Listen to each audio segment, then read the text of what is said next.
నమస్తే, welcome to journalist TV news. తాను అధికారంలో ఉన్నప్పుడు ఉద్యోగులను పూచిక పుల్లగా చూసిన ఆ పార్టీ ఇప్పుడు అధికారం కోల్పోగానే వల్లమాలిన ప్రేమ ఒలకబోస్తుంది. ఓ పక్క వరదలతో ప్రజలు ఇబ్బందులు పడుతుంటే మరో పక్క ఉద్యోగుల మధ్య పొగ పెట్టేందుకు తీవ్రంగా ప్రయత్నించడం చర్చనీయాంశంగా మారింది. తాజాగా వరదల ప్రభావంతో తీవ్రంగా నష్టపోయిన ప్రజలకు అండగా ఉండేందుకు ఉద్యోగ సంఘాలు ఒకరోజు వేతనం ముఖ్యమంత్రి సహాయ నిధికి ఇవ్వాలని నిర్ణయించారు. ఆ అంశాలను అడ్డం పెట్టి ఉద్యోగ సంఘాలలో వ్యతిరేకత తీసుకువచ్చేందుకు బీఆర్ఎస్ మానస పుత్రిక నమస్తే తెలంగాణలో కథ అల్లి కథనం రాసి తమ స్థాయిని తగ్గించుకున్నారు. ఊరందరిది ఒక దారి అయితే ఉలిపి కట్టేది మరో దారి అన్నట్లు బీఆర్ఎస్ పార్టీ ఆ పత్రిక తీరు ప్రస్ఫుటంగా కనపడుతోంది. రాజకీయాలు చేయాలి కానీ వరదల సమయంలో బురద రాజకీయాలు ఏంటనే ప్రశ్న తలెత్తుతోంది. రాష్ట్రం ఆపదలో ఉన్న సమయంలో ఉద్యోగులు ప్రభుత్వానికి అండగా ఉంటారన్నది జగమెరిగిన సత్యం. ఉద్యోగుల ఒకరోజు వేతన వితరణపై బీఆర్ఎస్ పార్టీ మానస పుత్రిక చేస్తున్న రచ్చ చీఫ్ ట్రిక్స్ గా ఉద్యోగ సంఘాలు పేర్కొంటున్నాయి. గత 9.5 బీఆర్ఎస్ ప్రభుత్వ హయాంలో ఏనాడు ఉద్యోగుల బాగోగులు చూడని మహానుభావులు ఇప్పుడు నంగనాచి రాతలు రాయించడం ఏంటనే ప్రశ్నలు తలెత్తుతున్నాయి. నమస్తే తెలంగాణ వరద బురద రాజకీయాలపై journalist TV CEO Mareddy Nagender Reddy విశ్లేషణ.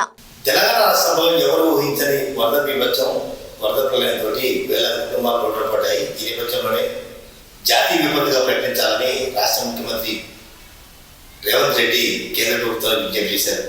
వాస్తవంగా ఎక్కడ విపత్తు జరిగినా స్పందించాల్సిన బాధ్యత సామాన్యులపై ఉంది, వ్యాపారవేత్తలపై ఉంది, సినిమా నటులపై ఉంది, ప్రభుత్వంపై ఉంది.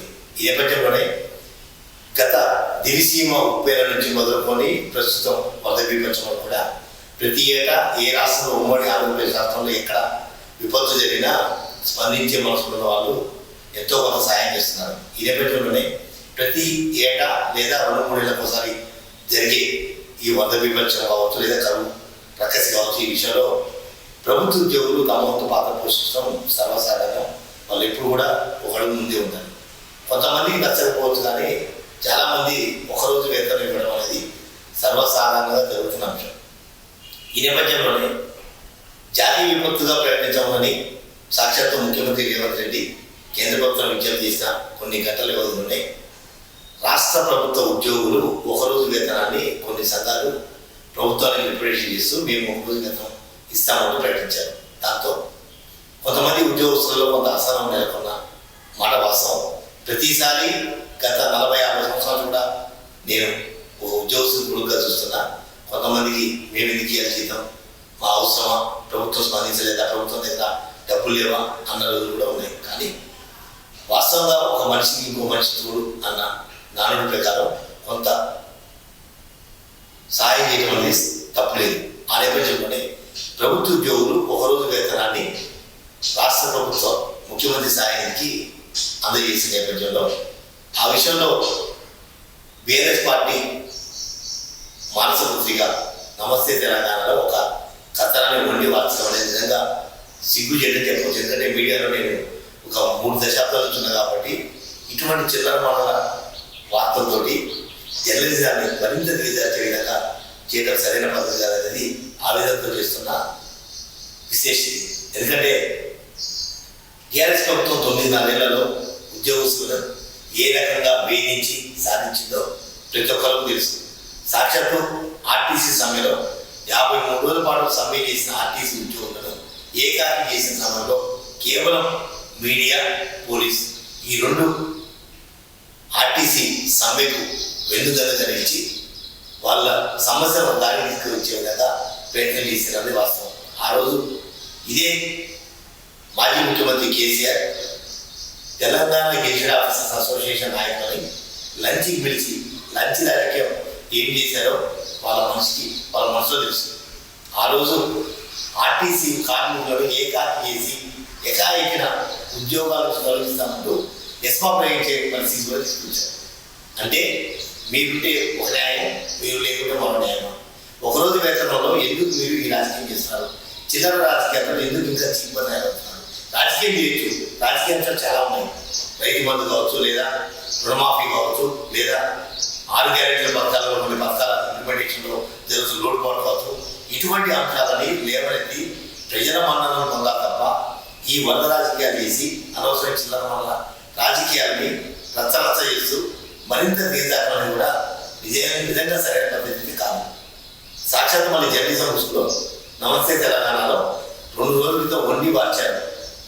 ఉద్యోగస్తులు ఎవరు కూడా ఒప్పుకోవట్లేదు. కొన్ని సంఘాలు కావాలని ప్రభుత్వానికి వెన్నుదన్నుగా ఉంటూ, ప్రభుత్వం చెప్పు చేతుల్లో ఉంటూ, సంఘాల వ్యవహారానికి ఉద్యోగస్తులు ఏం సంబంధం ఉంటూ సోషల్ మీడియాలో చక్కెర కొట్టే విధంగా ప్రయత్నం చేస్తారు. ఒకవేళ నిజంగానే ఒకరోజు వేతనం ఇష్టం లేదు, పక్కన పెట్టాం.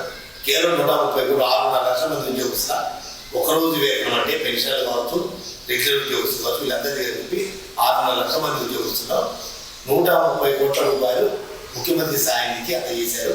ఓకే, అది పక్కన పెడతాం. కానీ మీ ప్రభుత్వం 9.5 ఏళ్లలో ఇవ్వాల్సిన 2 డిఏలు 22 కానీ 23 డిఏ ఎందుకు ఆ 2 డిఏలు ఆఫ్ చేశారని ఇదే నమస్తే తెలంగాణలో ఒక కథనం రాయాల్సిన బాధ్యత ఉంది. ఎందుకంటే నిక్కచ్చిగా నిజాయితీగా రాసే జర్నలిజం కాబట్టి నేను ప్రశ్నిస్తున్నాను అన్నమాట. డిఏలు 2022-23 2 డిఏలు ఎందుకు ఇవ్వలేదు? పిఆర్సీ ఓన్లీ 5 ఇచ్చి పిఆర్సీ ఎందుకు ప్రొలాంగ్ చేశారు? దాంతోపాటుగా రాష్ట్ర ప్రభుత్వ ఉద్యోగుల చెమట 6.5 లక్షల మంది చెమట 6,000 కోట్ల రూపాయలు పెండింగ్ బకాయిలు ఎందుకు చెల్లించకుండా తాసారం చేశారు? ఇప్పటికీ అది ఆ చెల్లింపులు కొనసాగడం లేదు. అంటే తప్పులన్నీ మీరు చేసి ఉద్యోగస్తుని పూచిపుల్లలా చూసి ఇప్పుడేదో తగుదమ్మా అంటూ వండి వార్చే విధానం సరైన పద్ధతి కాదు. నిజంగా ఒకరోజు వేతనం అనేది కొంతమంది ఉద్యోగస్తులు ఇబ్బందికరం కావచ్చు, కొంతమంది ఉద్యోగస్తులు ఇవ్వాలి అనవచ్చు, కొంతమంది ఇవ్వచ్చు అని రకరకాల భిన్నమైన అభిప్రాయాలు తప్పలేదు. కానీ ఆ ఒక్క అంశాన్ని పక్కన పెట్టి ఆ ఒక్క అంశాన్ని ఆధారం చేసుకొని వండి వాచి ఉద్యోగస్తులలో ఒక అసంతృప్తిలో ఉన్న ఉద్యోగస్తులను మరింత రెచ్చగొట్టి తమ పబ్బం గడుపుకోవడం అంటే నిజంగా ఇది బుద్ధ రాజకీయం కాక ఏ రాజకీయం అని చెప్పాలి.